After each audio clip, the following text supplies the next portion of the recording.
गुरुजी के good morning messages और ringtone के लिए हमारा व्हाट्सएप चैनल सब्सक्राइब करें।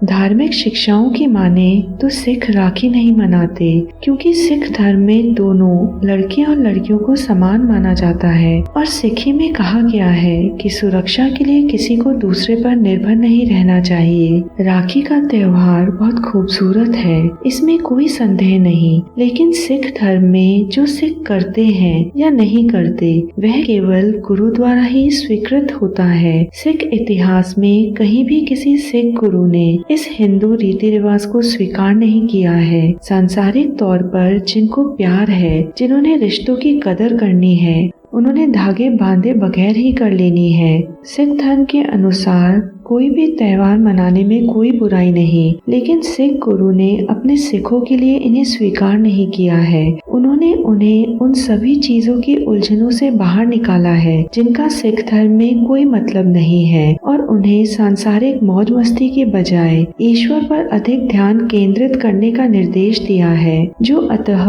मनुष्य को ईश्वर से दूर ले जाते हैं। सिखों की विरासत इतनी अनोखी है कि पुरुषों और महिलाओं को समान दर्जा दिया गया है। सिख धर्म में कहा गया है कि खालसा कौर को किसी की सुरक्षा की क्या जरूरत है, जबकि उनके अंदर खुद की रक्षा करने की शक्ति है। इसलिए अगर सिंह को कृपाण दी गई है तो कौर को भी कृपाण दी गई है।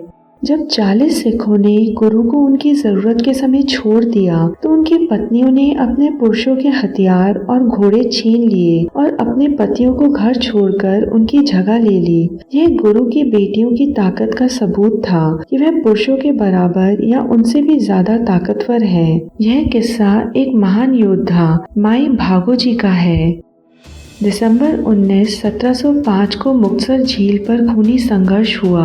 लगभग 40 सिखों ने मुगलों की 10,000 सैनिकों की सेना का डटकर सामना किया और उन्हें हरा दिया। इस लड़ाई में माई भागो जी ने सबसे आगे की पंक्ति के सैनिकों के साथ लड़कर अपनी बहादुरी का परिचय दिया। इससे पहले कि कोई सैनिक उन पर हमला करने के लिए तैयार हो पाता, वह धरती पर गिरा हुआ होता और उसकी छाती भाले से छन्नी हो गई होती। इतिहासकारों का कहना है कि मुगलों ने अपने घायल सैनिकों को भी लावारिस छोड़ दिया और जितनी जल्दी हो सका वापस लौट गए। युद्ध जीतने के बाद गुरुजी ने टीले से नीचे आकर घायल और मृतकों की देखभाल की। उन वीर सिख योद्धाओं में से केवल माई भागो और महान सिंह ही जीवित बचे थे।